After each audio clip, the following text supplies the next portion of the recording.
샬롬, 말씀 읽어주는 김기훈 목사입니다. 오늘도 기대하는 마음과 사모하는 마음을 가지고 하나님의 말씀 함께 읽겠습니다. 잠언 28장 19절부터 28절까지의 말씀입니다. 과수원을 읽으면 먹을 것이 넉넉해지지만 놀고 즐기면 빈 접시만 남는다. 마음을 다해 꾸준히 일하면 성과를 올리지만 속히 부자가 되려고 하다가는 사기를 치게 된다. 한쪽 편만 드는 것은 언제나 나쁜 일이다. 별것 아닌 것처럼 보이는 방식으로 큰 해를 끼칠 수 있다. 부자가 되는 데만 눈이 팔린 구두쇠는 자기가 결국 무일푼이 될 줄을 모른다. 아량대며 아첨하는 사람보다 진지하게 꾸짖는 사람이 나중에 고맙다는 말을 듣는다. 아버지와 어머니의 것을 훔치고도 그게 뭐 어때서? 라고 말하는 자는 해적만도 못하다. 욕심 많은 사람은 하느님마다 말썽이지만 하나님을 신뢰하면 행복이 찾아온다. 모든 것을 안다고 생각하는 자는 정말로 미련하다. 남에게 지혜를 배우는 사람이 끝까지 살아남는다. 가난한 사람에게 너그럽게 베풀면 굶주리지 않지만 그들의 어려움을 못 본 채 하면 저주의 세례가 쏟아질 것이다. 부패한 자들이 세력을 잡으면 선한 사람들은 지하로 숨지만 악인들이 쫓겨나면 안심하고 다시 나올 수 있다. 이것은 하나님의 말씀입니다. 우리요, 광고 보고 말씀 계속 나누도록 하겠습니다. 오늘은 어느덧 1차 수련회의 마지막 날입니다. 이 마지막 날에는요, 삼일교회 송태근 목사님이 청년의 3가지 고백이라는 주제로 하나님의 말씀을 선포해 주십니다. 그런데 우리가 오늘 더욱더 주목해야 하는 이유가 있습니다. 왜냐하면 삼일교회가요, 청년들을 중심으로 성장한 교회이기 때문인 거예요. 그 공동체의 구성원 대다수가 청년입니다. 송태근 목사님은 이러한 청년들과 함께 호흡하고요, 청년들에게 매주 생명의 말씀을 선포하시는 분이에요. 기대가 되십니까? 우리 사랑하는 청년 여러분, 아직까지 한 번도 참여하지 못한 청년들이 있다면 오늘이라도 꼭 함께 했으면 좋겠어요. 하나님이 여러분을 기다리고 계십니다. 우리 함께 해요? 용기 내봐요. 오늘의 말씀은 내용상 3부분으로 나눠서 생각해 볼 수 있어요. 먼저 첫 번째, 성실한 삶입니다. 우리 19절의 말씀을 같이 한번 읽어볼까요? 자기의 토지를 경작하는 자는 먹을 것이 많으려니와 방탕을 따르는 자는 궁핍함이 많으리라 라고 이야기하고 있습니다. 이는요, 자기의 직무에 충성하는 자가 그에 부합한 충분한 대가를 얻게 된다라고 이야기하고 있는 것이고요. 반대로 재물 자체에 목적을 두고 탐욕을 가지고 살아가는 자는 궁핍하게 될 것이다 라고 이야기하고 있는 거예요. 20절도요, 이와 같은 맥락으로 계속해서 이야기하고 있습니다. 우리 20절의 말씀도 같이 한번 읽어보겠습니다. 충성된 자는 복이 많아도 속히 부하고자 하는 자는 형벌을 면하지 못하리라 라고 이야기해요. 여기서 충성된 자는요, 견고함, 신실함, 의로움을 의미하면서요, 성실하고 근면한 태도뿐만 아니라 하나님 앞에서 정직하고 의롭게 자신의 직무에 최선을 다하는 자를 나타내주고 있다는 거예요. 사람들은 대개 정직한 자, 의로운 자를요, 고지식하다라고 이야기하면서요, 야, 저런 사람들은 열심히는 사는데 성공하지는 못해. 야, 저렇게 한다고 누가 알아주기나 해? 때로는 적절히 타협도 하고 요령도 피우면서 살아야지 저렇게 사는 것은 무식한 거야 라고 이야기를 합니다.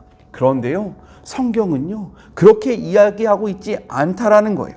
세상 사람들 눈에는 성공할 것 같지 않은 공의와 정직으로 맡겨진 삶의 자리에서 충실하게 살아가는 자가 오히려 행복과 번영을 누리게 된다라고 분명하게 선포하고 있습니다. 그래서요, 메시지 성경은요, 이 20절을 이렇게 이야기하고 있는 거예요. 마음을 다해 꾸준히 일하면 성과를 올리지만 속히 부자가 되려고 하다가는 사기를 치게 된다. 우리 하나님은요, 우리에게 성실한 삶을 요구하십니다. 하나님이 요구하신 삶을 살아가는 자를요, 하나님은 결탄코 버리지 않으십니다. 그를 도와주시고요, 그와 함께 해주시고요, 그에게 복을 주신다라고 약속하셨어요. 이것은 하나님의 약속이고 이것은 하나님의 말씀입니다. 이 말씀을 믿음으로 하나님이 우리에게 허락하신 삶의 자리에서 성실하게 살아가는 그런 복된 하루가 되었으면 좋겠어요. 아셨죠? 둘째, 정직한 삶에 대해서 이야기를 합니다. 우리 21절의 말씀을 같이 한번 읽어볼까요? 사람의 낯을 보아주는 것이 좋지 못하고 한 조각 떡으로 말미암아 사람이 범법하는 것도 그러하니라 라고 이야기합니다. 여기서 사람의 낯을 보아준다라는 것은 어떠한 의미냐? 공의롭게 행하지 못하고 자기의 유익을 가져다 줄 수 있는 자를 편파적으로 대우하는 것을 의미하는 거예요. 또한 한 조각의 떡은요, 아주 작은 뇌물을 의미하는데요. 이러한 작은 뇌물이 우리로 범죄케 한다라는 것을 경고하고 있는 것입니다.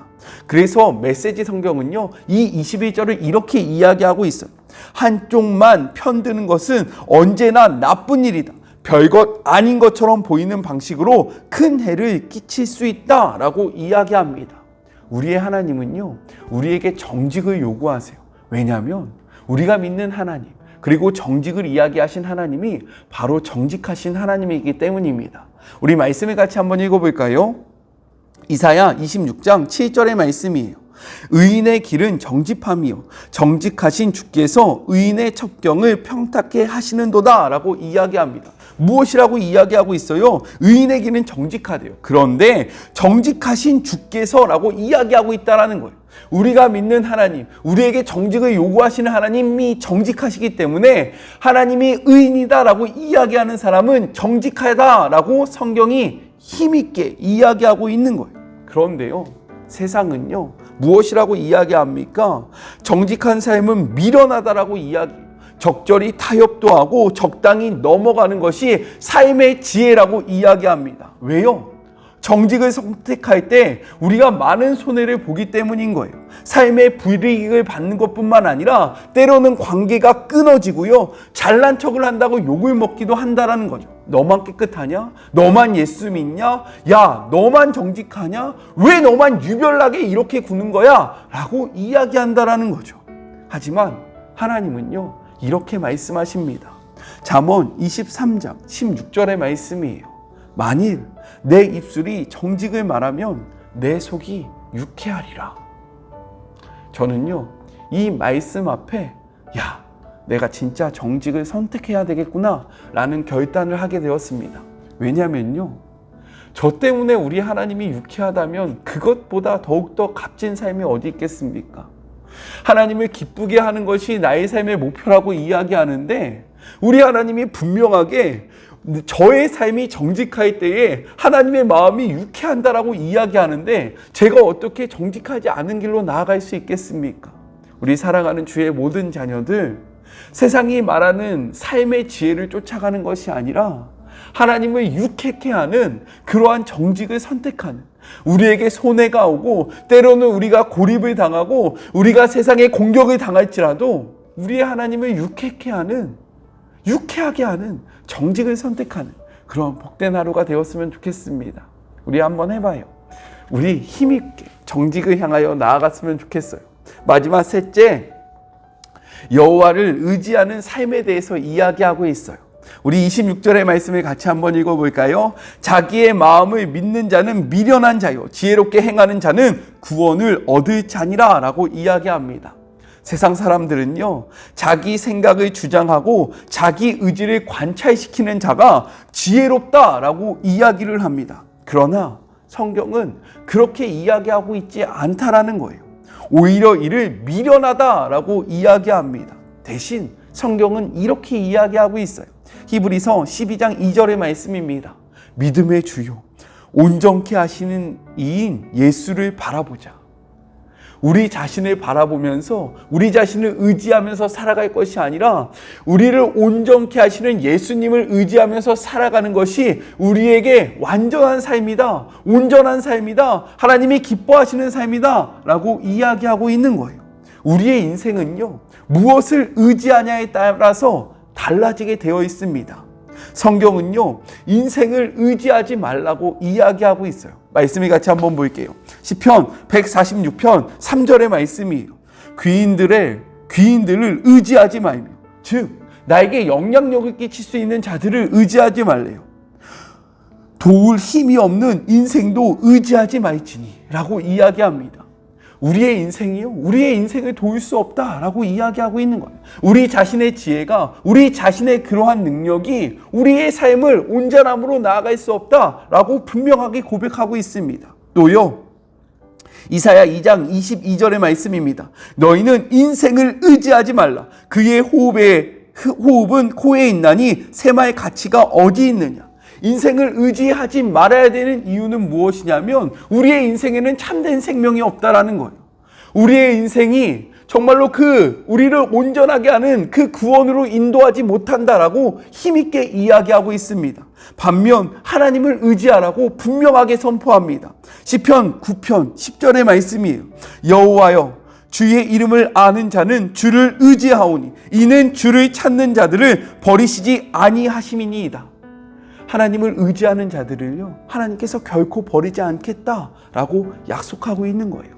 그리고요, 시편 115편 11절에는요 이렇게 기록되어 있습니다. 여호와를 경외하는 자들아, 너희는 여호와를 의지하여라. 그는 너희를 도우심이요 너희의 방패의 시로다 라고 이야기하고 있어요. 우리가 하나님을 의지해야 하는 이유는 무엇이냐면 우리의 인생과 귀인들은 우리를 막아줄 수 없고 우리를 바른 길로 인도할 수 없으나 우리의 하나님은요, 우리를 도우시는 분이시고 우리의 삶의 모든 문제와 우리의 삶의 모든 것들을 막아주시는 든든한 방패가 되신다라고 성경이 고백하고 있습니다. 여호와는요, 하나님을 찾는 자들을 결코 내치지 아니하시고요, 하나님을 의지하는 자들을 결단코 버리시지 아니하십니다. 우리 완전하신 하나님 예수님을 바라보는, 완전하신 분인 그분을 의지하는 그런 복된 인생을 살기를 주님의 이름으로 권면하며 축복합니다. 우리 같이 기도할까요? 하나님, 감사합니다. 하나님은 우리에게 성실한 삶, 정직한 삶, 여호와를 의지하는 삶을 요구하십니다. 주님, 우리가 말씀 앞에 우리의 삶이 어떠해야 하는지를 분명하게 깨달았사오니 이제는 힘있게 우리의 삶 속에서 성실한 삶, 정직한 삶, 여호와를 의지하는 삶을 온전히 살아가는 주의 모든 자녀들이 되게 하여 주시옵소서. 때로는 넘어질 때가 있을 것이고 때로는 우리 자신을 의지할 때가 있을 것입니다. 다시금 일어나는 참된 의인이 되는 우리 사랑하는 주의 모든 자녀들이 되게 하여 주시옵소서. 함께 하실 주님이 기대하며 거룩하신 예수님의 이름으로 기도드립니다. 아멘. 우리 성실한 삶, 정직한 삶, 여호와를 의지하는 삶을 삽시다. 저는요, 또 내일 만나도록 할게요. 사랑하고 주님의 이름으로 축복하면서 오늘 하루도 힘내세요. 우리 사랑하는 청년들, 마지막 수련회 꼭 함께 합시다. 8시에 만나요. 안녕. 오늘도 수고하셨습니다.